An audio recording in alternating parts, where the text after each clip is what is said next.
What is happening, Magnus? So, the Nerdrotic is back. Get over there and subscribe. Tell him Tyrone Magnus sent you. Now let's all laugh as he makes fun of the Acolyte's season finale.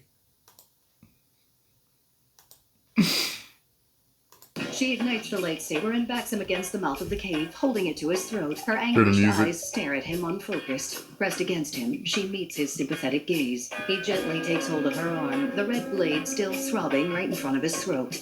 Osha gazes deeply into his eyes. How does it feel? Nerdrotic.com. Greetings, you over 1 million aliens and the 40% who haven't subscribed yet. The Force's female has come full cycle. Back on April 22nd of 2020, when it was announced that former personal assistant to Harvey Weinstein, Leslie Headland, will be heading a Star Wars project. I just try to treat everything as if we're on RuPaul's Drag Race. Many of us at the time speculated it would be an intersectional feminist fever dream, focusing more on identity politics than actually crafting a story. Yes. Devolving into mystery box bullshit, which is a cheap way of circumventing characterization and narrative, with the added bonus of on-brand Disney Star Wars lore destruction, jingling key cameos, and fan attacks. And now, well over 4 years later, it's been confirmed. The Acolyte is indeed an intersectional feminist fever dream that focuses And a big old piece of trash. more on identity politics rather than crafting a story that devolved into mystery box bullshit, which circumvented characterization and narrative, with a healthy serving of that on-brand Disney Star Wars lore destruction, key jingling cameos, and fan attacks. So let's get to episode 8 of The Acolyte, called The Acolyte. Previously on The Acolyte. I think the best parts about Star Wars is there is no good or evil. It depends on what side you're standing on. I feel like Star Wars is very like patriarchal, so it was kind of cool to have like this sort of woman-centered figure. People have told me that it's the gayest Star Wars, and I'm frankly into it. I carried them. It's pretty good, let's be honest. But if you can't look and see that Anakin blowing up the Death Star possibly killed millions and millions of people, I'm gonna get in trouble for saying You should just shut up. It's You just should like, shut up. I but love that you. is, You but should that shut is up. the beauty of this story. Are you people f***ing retarded? Like you might call me Sith. I can't help but feel partially responsible. I think it's canon that R2-D2 is a lesbian.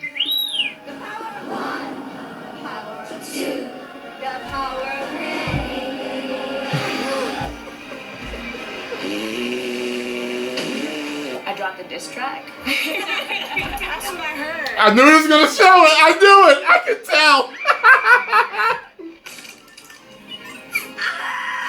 You get nauseous when you drop through hyperspace. I don't get sick. I find it unsettling.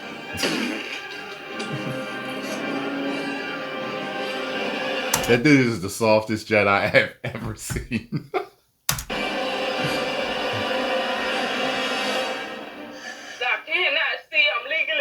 Yeah! Directly following the events of episode 6, which was followed by the flashback episode 7, which was essentially a repeat of the flashback episode 3, we last saw a diverse non-binary female protagonist putting on a helmet. And wouldn't you know it, she has a vision of diverse non-binary antagonist who was briefly a protagonist, who is now back to being an antagonist, killing that guy from Squid Game, and she knows where they'll be later in the episode. How convenient.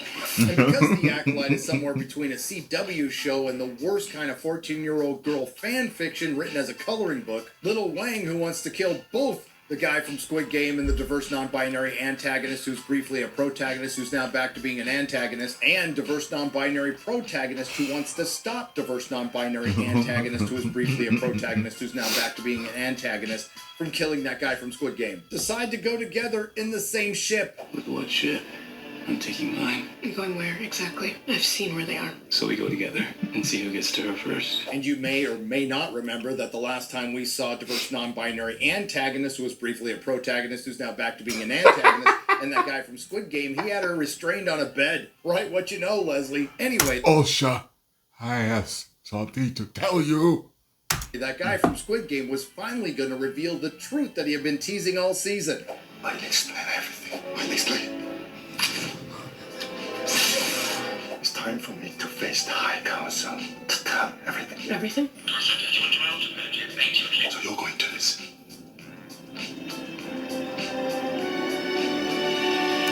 God, man. makes me wonder if someone convinced him to take this role, or if he wanted it. You know, there's a difference. You know, because big actors, they got their teams of people that, hey, listen, this role. You know what I mean? The people, they're wondering, hey, this role would be great for you to take. You know, because of whatever reasons. You know, it makes me wonder, man. You and Osha are not twins. You're not even sisters. You're good thing we watched the last episode, which was essentially a rehash of. I've never seen that clip of John Campea. Someone send me the full thing. I want to know why he was flipping out like that. The third episode, which basically confirmed that diverse non-binary antagonist who was briefly a protagonist, who's now back to being an antagonist, set a fire in the highly flammable stone structure, killing the remaining coven of lesbian space witches that Moss Windu didn't kill when they possessed Kelnaka. And Soul can't help it if he's retarded and some lesbian space witch rematerialized around his lightsaber. What he is guilty of is having inappropriate connections to a youngling. But as it goes with mystery box storytelling, the audience has to wait for the uninteresting main character or characters to catch up with him. You know, it's too bad the Jedi Master Soul didn't think to remove the plot convenience from his captive. And the diverse non-binary antagonist, who was briefly a protagonist, who's back to being an antagonist, gets away. It's barely an inconvenience. Nice helmet, by the way. Yeah. But when that guy... she's putting on the helmet, I thought it looked so stupid, man. I was sitting there like, oh, God, she looks... Oh, this is stupid. From Squid Game has diverse non-binary antagonist, who was briefly a protagonist, who's now an antagonist in his sights. Space Beaver sabotages him. Why? What does it all mean, Basil? Diverse non-binary protagonist had the aforementioned vision and took Little Wang with her. Diverse non-binary antagonist, who was briefly a protagonist. She looks so stupid in that helmet, doesn't she? Relatively close to the highly flammable stone structure. And that guy from Squid Game turns on his transponder, and the Jedi receive it. But there is one small scene worth mentioning because it much was better in an the hood episode of The Acolyte, without Leslie Headland taking George Lucas's lore to Harvey's couch. Oh, I've used that one too much already. How about Dave Filoni taking George Lucas's lore to the doghouse? Because it happened, folks. They plagueist.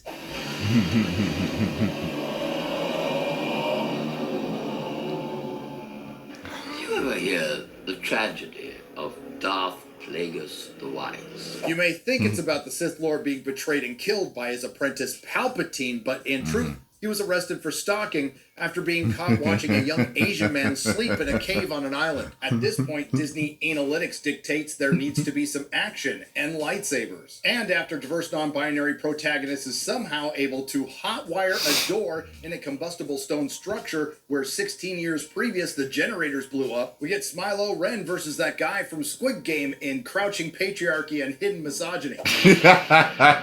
I literally thought of Crouching Tiger, Hidden Dragon with that one shot. And then I was just like, okay, Crouching Tiger, Hidden Dragon. You can. You can.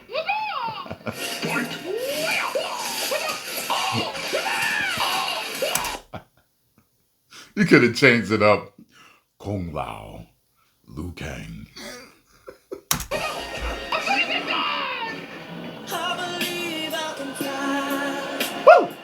Intercut with the matchup 5s and 10s of people were waiting for. When diverse non-binary antagonist, who was previously a protagonist, who's now back to being an antagonist, tells diverse non-binary protagonist that guy from Squid Game killed their mom, it leads to a Disney Star Wars. I'm going to tell you who this girl has reminded me of since maybe the second episode. A younger Ms. Jackson. If you guys have been following me for years, you know who Ms. Jackson is. Just go look up Tyrone Magnus, Ms. Jackson. Trust me, okay? Because I met her when she was 17. Trust me, they could be cousins. Wars first, some sister-on-sister action, and it went down something like this. But in all seriousness, we did almost get some scissoring.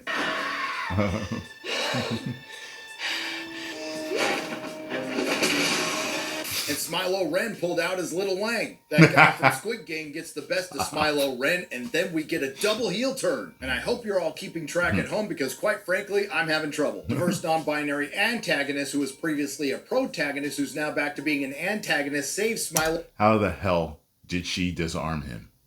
she does not have the training or the to disarm him. Ren from that guy from Squid Game. This is the point where Disney Analytics dictates it's time to repurpose something from the real Star Wars. Your hate has made you powerful. Fulfill your destiny.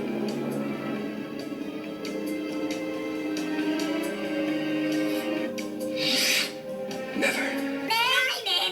Oh, screw that. This is better. Good day. Feel your anger. This is the source of your pain. Strike him down, and your journey will be complete. No. It's diverse non-binary protagonist who was formerly an antagonist, who was formerly a protagonist, who was formerly an antagonist. But wait! There's more! And diverse non-binary protagonist shows up and that guy from Squid Game admits he killed her mom. And you killed her.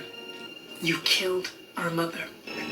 Yes, I did. Is that true? Turning diverse non-binary protagonist into, you guessed it, diverse non-binary antagonist who was formerly a protagonist. And this brings us to what is undoubtedly a It's funny how he's big doing W that for whole DEI, a Disney Star Wars milestone. The first black female to identify as non-binary to force choke an Asian man, whose last words are, "I love you." I did everything because I love. Disney, I'm sure you're aware. Why does he love her like that? He doesn't even know her, which I find to be strange. You have a bit of a reputation right now with the way your company acts and what you put into your scripts, and with something like this, it's really hard to argue that. Anyway, that guy from Squid Game says it's okay to kill him now. Stop talking.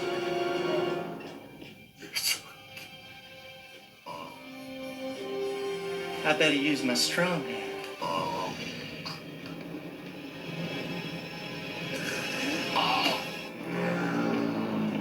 Fatality. Then diverse non-binary protagonist who was previously an antagonist, who was previously a protagonist, who was previously an antagonist, smirks. And this is where things get shockingly stupid. Anakin's turn to the dark side in Revenge of the Sith was downright arduous. Your compared to this. new Diverse non-binary empire? antagonist who was formerly a protagonist force chokes a Jedi with no training, bleeds on her kyber crystal, which turns her lightsaber red. Red. That's red. Girls get it done. That not so anticipated reveal of who is Smilo Ren's master? Well, we find out it's Jedi Master Nepo in a basic line of dialogue. You're alive. And I can hear you now, dear viewer. They're obviously setting up a confrontation between Smilo Ren, the twins, Jedi Master Nepo, and our Jedi Corps of cosplayers, and Darth Care I do not. Plagueis. And Plagueis killing everyone because that's the only way you can justify the Jedi not knowing about the Sith, and lesbian space witches who use the Force to conceive twins without a father. You sweet summer children, there you go again trying to make sense. Nope, Smilo Ren runs away with the twins. And instead of doubling his pleasure, the idiot mind wipes May and sends her back to the Jedi. No confrontation, no Darth Plagueis. The Acolyte ends with a series of meetings, and we find out who the true villain is. I mean, besides Kathleen Kennedy and former personal assistant to Harvey Weinstein, Leslie Headland. No, it's her wife, Jedi Master Nepo, who not only covers up the existence of the twins and her former Padawan has gone to the Sith. Jedi Master Nepo covers up the previous Jedi cover-up by framing Sol as the murderer of all the Jedi with this line. So I guess she lies to Yoda. And felt it? I did not. Which also expresses exactly how Disney feels about George Lucas's Star Wars. Oh, this is a terrible tragedy. It was the work of one flawed man. And this show was the work of one flawed woman. When in doubt, blame the man who did nothing wrong. This is the point where Disney Analytics dictate blame the man. And this She show looked better was the like work that. of one That's the flawed hairstyle woman. she should have When had doubt, in the joint. blame the man who did nothing wrong. This is the point where Disney Analytics dictates there needs to be another pointless cameo. Sorry to disturb you, Master.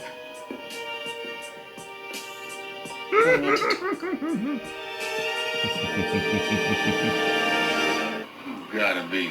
fucking kidding. So what's Jedi Master Nepo gonna say here? Yeah, Master Yoda, there was this coven of lesbian space witches who conceived twins without a father that died mysteriously at the hands of some Jedi who covered it up, and then those Jedi were murdered along with a dozen others, directly or indirectly at the hands of my former Padawan, and I framed an innocent man for some of those murders? Or is she just gonna ask for some vacation time to take care of the one loose end?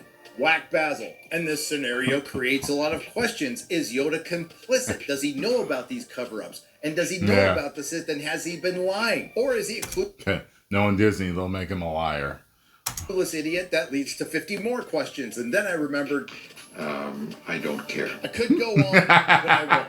The Acolyte is the worst Star Wars ever made. Ever. The worst Disney Star Wars ever made. And it's everything Kathleen Kennedy wanted. Replacing heroism and masculinity with moral relativism. Replacing talent with activists. And big shocker, it doesn't work. So ends the derivative fanfic forces female fever dream. The Acolyte is over. And so is Disney Star Wars. But inexplicably, they don't know it yet. Nerdrotic.com. A big old piece of trash. Oh, Lord. I'm glad it's over. Post comments down below. Let me know what you all thought. If you enjoyed my reaction and thoughts, make sure you hit the like button, subscribe, and share. 10 million subscribers. Woo!